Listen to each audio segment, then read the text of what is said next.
Hey, what is up, guys? Hope you're all doing well. Today, we're going to be looking at the Nikon 105mm 1.4, and hopefully, I'll be able to help you decide whether or not you should buy this lens. So, let's get started.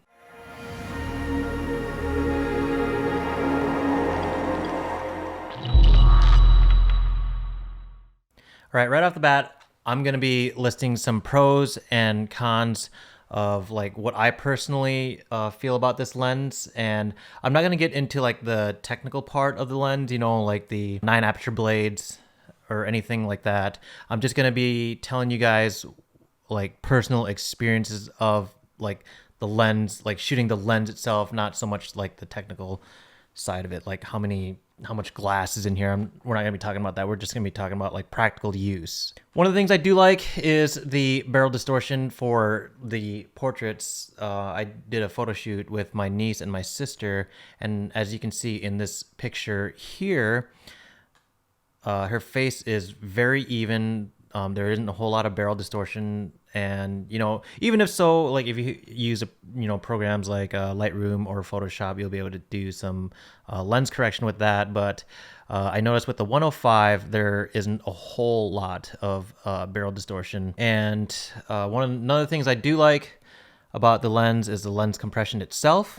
If you can see in this picture of the sun with my sister and my niece there.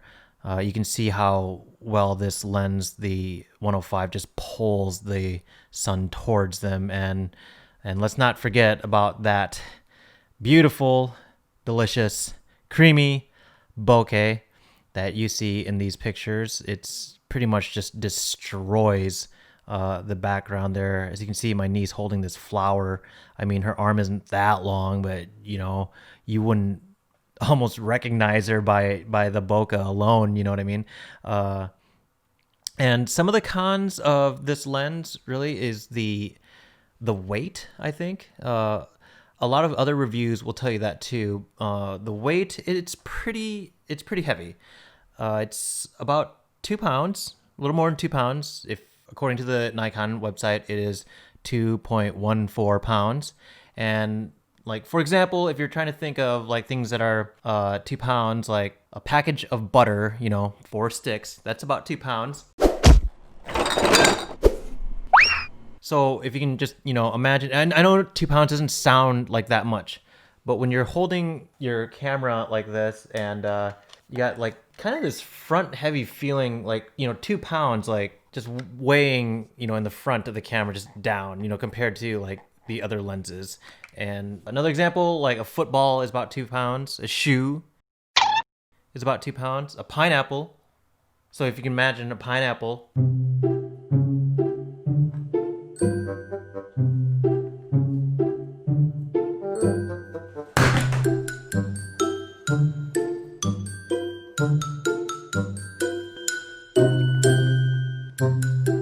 sticking out in front of your lens or in front of your camera body,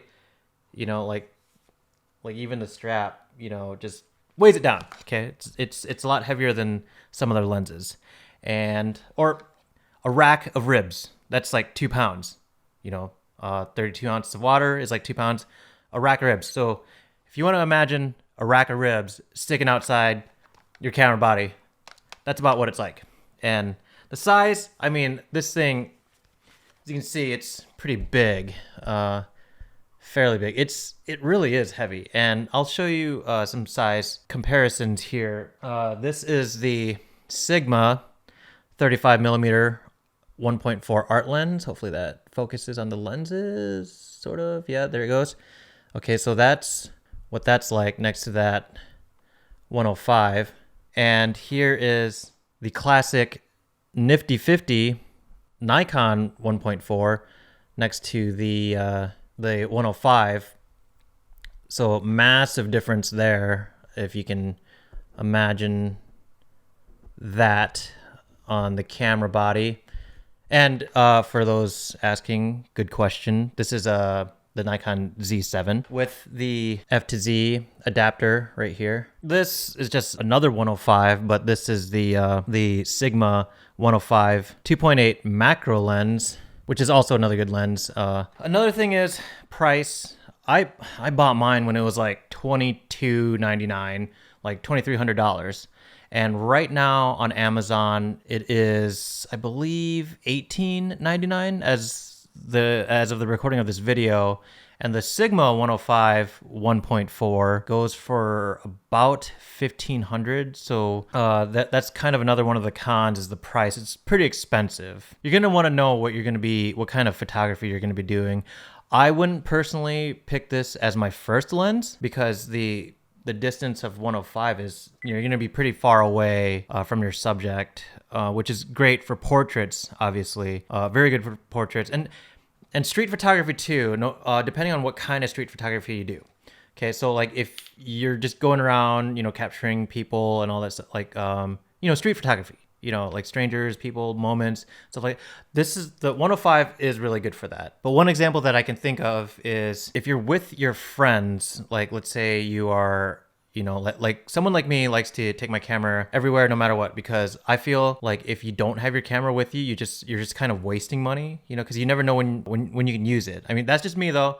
But normally I usually have my 35mm on when I, go out with friends and stuff, because one thing you got to remember is if you try to take this out on a night with your friends, you're going to be pretty far away from them, like to get a shot. And if you're, somewhere busy, that could be pretty difficult. Like let's say like a nightclub or a bar or something, you're going to be standing pretty far away from them. There's going to be a bunch of people walking by. So for that, I wouldn't recommend a 105. Regular street photography, yeah, it would be fine. But a good thing about being far away for portraits, I had my niece, she's 5, and when I shoot with my 35, which is a lot closer, she gets a little shy and a little like, there's someone standing in front of her, like with the camera. I notice when I shoot my niece with the 105, she's not as shy because she doesn't feel as maybe intimidated. I don't know. That seems like such a strong word, but yeah, she's seemed a lot more open. Like I wasn't like in her like bubble or whatever. But yeah, I'm going to be keeping this video short. So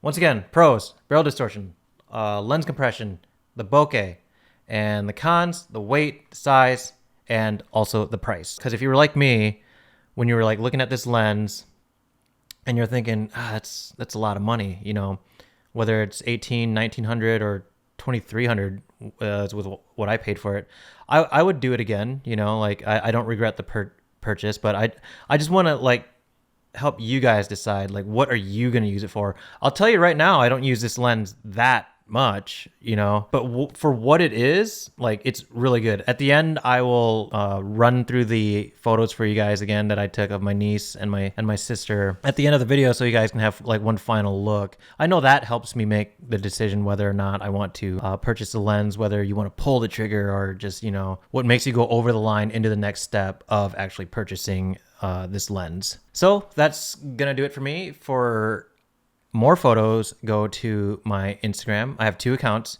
They will be linked in the description box below. So hopefully I helped you make some sort of decision. If you can swing it, cool, do it. But that's going to be it for me. Thank you guys very much for watching. If you guys have any questions at all, please feel free to leave them in the comment section down below. I do check on them and I will answer as much as I can, as far as like, any other questions that I might not have covered in this video. So anyways, that's enough rambling for me. Thank you very much for watching. My name is Haleon, and I will talk to you all later. Okay. Hey there, mama, how you been? I know it's been a while since we got to talk. I'm doing awesome, and I hope that you are too. Hey there, mama, how's your job? Don't ask often, I know that's odd, 'cause it's the reason that I'm able to do the things I wanna do.